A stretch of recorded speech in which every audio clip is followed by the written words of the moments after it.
Hi there, I'm Eric Wordweaver Sjerven, Goalie of the Ridgar folk here in East Texas. I'd like to welcome you to the Raven's Call. This is a show where I ramble on about different things that I find interesting within the realm of heathenry today and share them with you guys. So hopefully you find them interesting, maybe a little informative, but we'll see. Anyway, today I'm going to talk about something that somebody hit me up online about here recently, and that is the concept of forgiveness within heathenry. This is something that I find comes up a lot, actually. And most of the time, it's because of Judeo-Christian baggage in the Western culture that is kind of a holdover in some heathens. You know, they were brought up in Christian households, or at least brought up in a society that was predominantly Christian. And even the zeitgeist of pop culture, of secular pop culture, is influenced heavily by the abundance of Christian background that's there. So certain things get passed down in the whole social construct, social contract aspect. And one of those things is the concept of forgiveness. Because that's a huge thing in the Judeo-Christian world. Here's the deal. It's really not that big a thing in the heathen world. Matter of fact, it doesn't appear, I think, in any of the stuff that I go through as far as being like a virtue of heathenry or anything like that. Forgiveness in and of itself is... I think it's the wrong way to look at things, okay? In order to understand forgiveness in heathenry, you've kind of got to look at heathen virtues and ethics. And again, I've recommended this thing 1,000 times, but if you haven't read We Are Our Deeds by Eric Wodening yet, go read it. It'll make things in these videos make a lot more sense. You know? Innengard versus Utengard, right versus wrong, the reciprocity of responsibility when it comes to different relationships, different aspects of heathenry. I mean, all of this comes into play. If you've got somebody, because effectively what you're delving into is shield at this point. The repayment or recompense for a wrong, a betrayal of the social contract.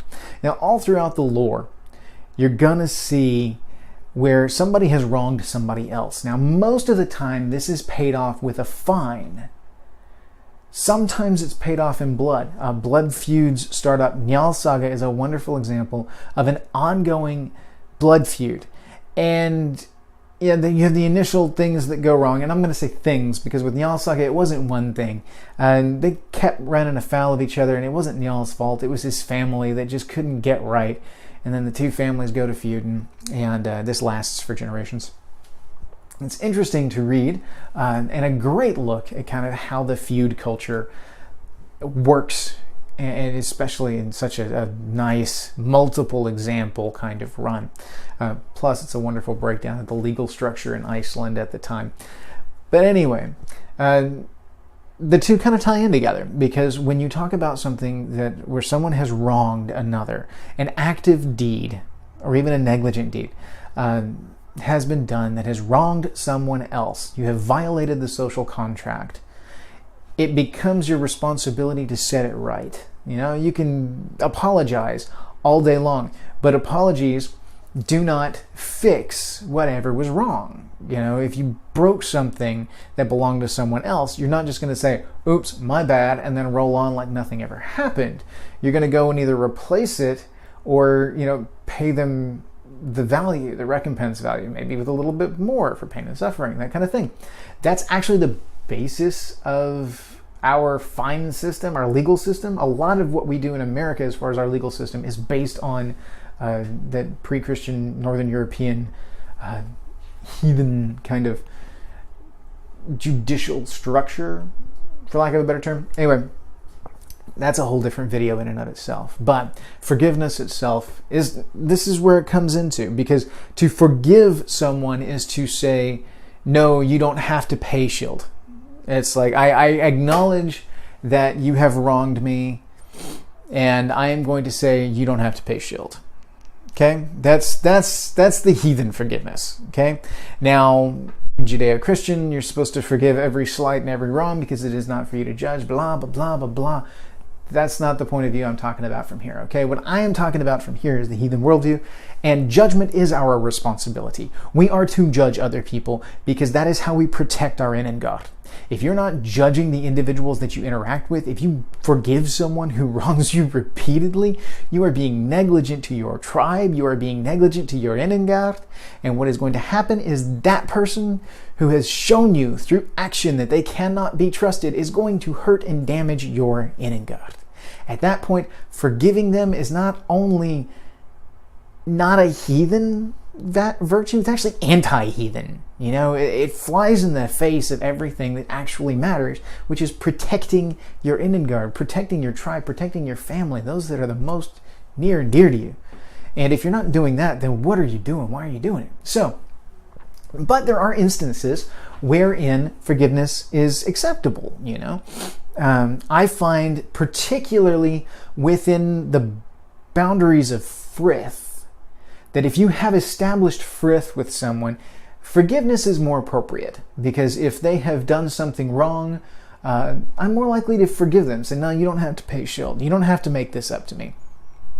Because our bond of frith can absorb it, and that's fine. You know, I'm not going to, at that point, it's like, we're not going to get into the nitty-gritty of what it takes to make this right and balance the social scales. I don't keep track of the social scales nearly as minutely when it comes to my actual in and gut. Because overall, we're interacting with such frequency and such proximity that, you know, to try and balance the scales is kind of silly.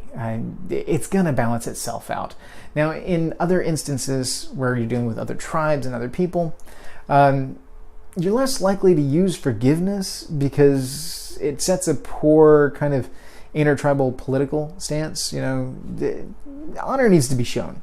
You know, forgiveness is a magnanimous point on this person's stance, the aggrieved, but the aggressor, the person who's wronged in the first, did the wronging in the first place, is let off scot-free, never has to pay recompense. So what do they learn from that? You know, that kind of thing. The push for forgiveness on the Judeo-Christian side, of course, comes from their dogma and from their point of view. It's not present in ours. We take a much more pragmatic view of things, at least in the way I see things and the research that I've done.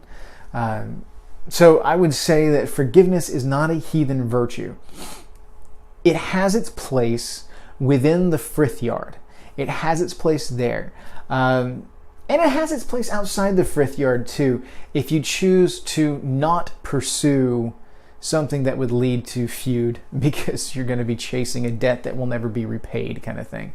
That's all forgiveness really is.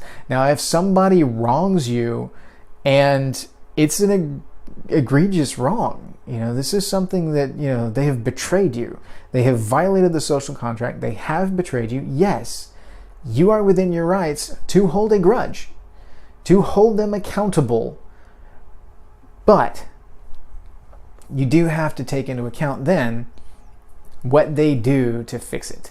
You know, you can obviously say, hey, you've wronged me, nothing to do with you ever. That's okay. That's kind of an immature gut reaction kind of thing, depending on the severity of the betrayal, okay? Because there are some things where you just cut ties and walk away. They become outlaw to you. When you make somebody outlaw, it's bad enough they got to go. But when it comes to some of the other things, some of the more minor things, give them an opportunity to pay shield. Give them an opportunity to make it up to you. Now, if they fail to make it up to you, then okay, we're done. Sorry, we can't be friends until you make this right.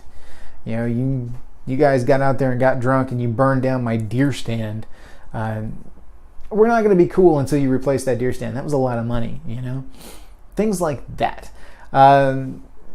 These kind of things play in, you know? So forgiveness would be to say, no, that's not, it's fine, just go on about your business. That's like, okay, so we bumped into each other on the road and somebody like rear-ended me in the car. And it does no damage to me, does no damage to their car. Honest, kind of just careless thing that happened. Okay, you know what? Don't worry about it. Go on about your business. No big deal. That kind of forgiveness has its place. But if somebody comes up and tries to assault me or assault someone near and dear to me, well, then there needs to be something done.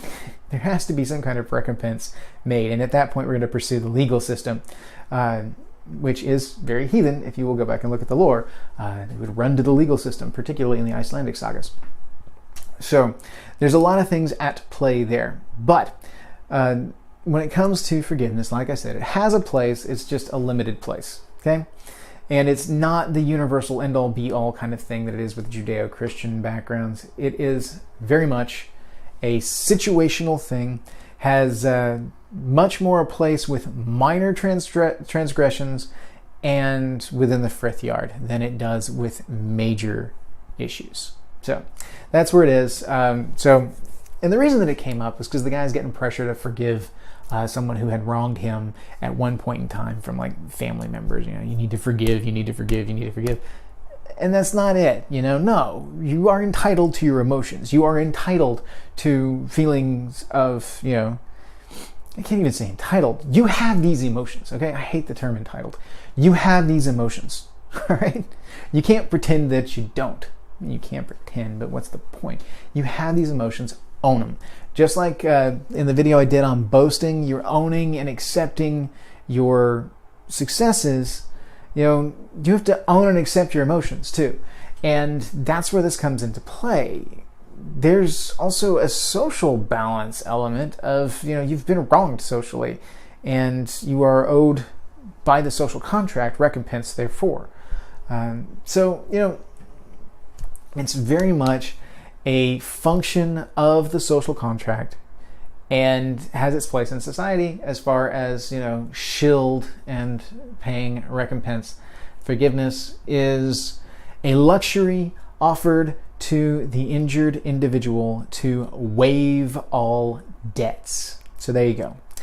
Forgiveness simply means to waive the debt owed. All right, guys, that's kind of it for today's video. I hope that wasn't too rambling, and I hope you got a little bit of something out of it. If you like today's video, give a like below, comment in the section below, hit subscribe, follow me if you want to know more of what's going on or hear more of my rambling nonsense on here. If you don't want to miss any videos, ding the bell, hit the notification bell, because if you don't ding the bell, you won't necessarily see all of the videos. Just subscribing apparently isn't enough anymore. YouTube wants you to go all in. You can't just hit subscribe, you gotta hit subscribe and ding. So, ding the bell. And then if you want to follow me on Facebook, I have a group, Word-Weaver Productions on Facebook. Look me up there. I approve everybody that comes on and tries to get on there. So don't worry about it. It's a great place to network. It's a great place to keep up with the videos and just talk about general heathen stuff. So there you have it. You can follow me on Twitter at Eric_Sjerven. I'm not so great at Twitter yet, so I never got on the Twitter bandwagon. I don't know what it's about. So if you want to follow me there, fine. I make no promises, but I'm trying to play with it. So it might be funny in the meantime. I don't know. We'll see. And then I started up something on that whole MeWe service, but I don't know about that one yet. We'll see. Jury's out. So, hail. Hope you have a good day. Thanks.